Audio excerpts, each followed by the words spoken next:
असम में बाढ़ की स्थिति को लेकर मुख्य सचिव जिष्णु बरुआ ने एक आपात बैठक की। जिष्णु बरुआ की अध्यक्षता में हुई इस बैठक में आपदा प्रबंधन, एनडीआरएफ, एसडीआरएफ, वायुसेना, रेलवे सहित संबंधित विभागों के आला अधिकारी मौजूद थे।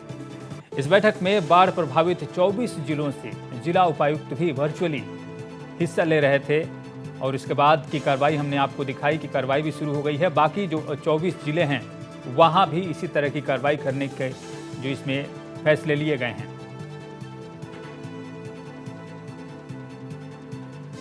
राज्य के 24 जिलों में करीब 2 लाख से ज्यादा लोग बाढ़ से प्रभावित हुए हैं। असम राज्य आपदा प्रबंधन प्राधिकरण की रिपोर्ट के अनुसार अकेले कछार जिले में ही 50,000 से ज्यादा लोग प्रभावित हुए हैं। रिपोर्ट में कहा गया है कि बाढ़ में 46 राजस्व मंडलों के 652 गांव प्रभावित हो चुके हैं। बाढ़ के पानी में 16,645.61 हेक्टेयर फसल भूमि भी बर्बाद हो चुकी है।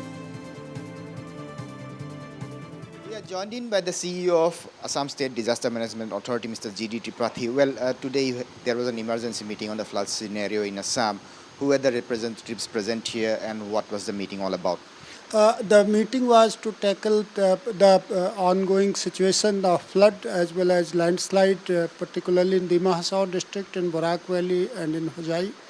And the representatives from all stakeholders, including railway, including NHAI, including PWD roads, including NHIDCL, then we had Food Corporation of India, then we had other Army and Air Force, so they all participated, including BSNL and Airtel, and Indian Oil Corporation as well. So how is the situation right now in the entire state? Which are the badly affected areas?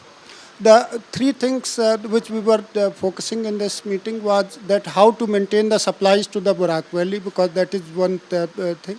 But the most priority thing is Dima Hasao district, which has faced severe landslide as well as rains, and still the rains are going on.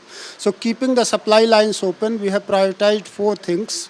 That opening the railway line, opening the national highway, maintaining the electricity supply, uninterrupted electricity supply, and maintaining the communication network, that is the data as well as voice, both besides maintaining the supplies for the food as well as water for the people. So that was the priority discussion. Well, representatives from the Indian Air Force, Army, NDRF and SDRF were also there. So the aspect of evacuation, relief and rescue operations also were discussed in it? Yes. So we have already rescued a number of people who were stranded in different trains in the Dima Hasao district.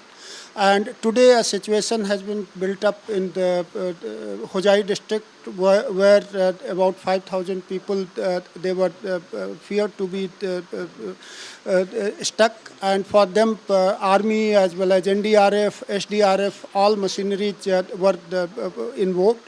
They turned in, and now we have a kind of full confidence that all the people who are stuck in those flood affected areas of Hojai, they all will be rescued by tomorrow.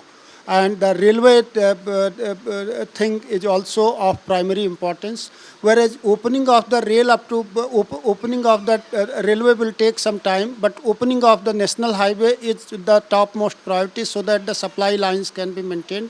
And it is NHAI has committed that within the very short time, in a day or two, they would be able to at least open that national highway up to the Haflong. Air Force was also engaged in the Mahasa for airlifting stranded people. So all the agencies are on standby right now? All the agencies are not in standby, they are in full action. In fact, whenever the necessity comes, they are acting. Even today we have given identified some people who are stuck at New Haflong railway station in Haflong.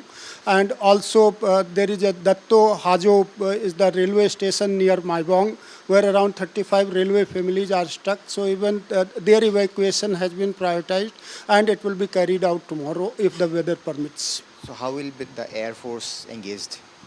Air Force is engaged in all the evacuation, rescue, relief, all kind of operations. Wherever the first priority is that the natural response from the administration, then it comes SDRF, then it comes NDRF, and when it is not possible to do with those, then Army is deployed, and when Army, NDRF, SDRF, all are engaged. After that, if there are certain critical cases out there, we engage the air operations for that. Thank you very much. That was the CEO of Assam State Disaster Management Authority, GD Tripathi, talking exclusively to Northeast Live on the prevailing flood scenario in Assam. Reporting from Guwahati, this is Arindam Das for Northeast Live.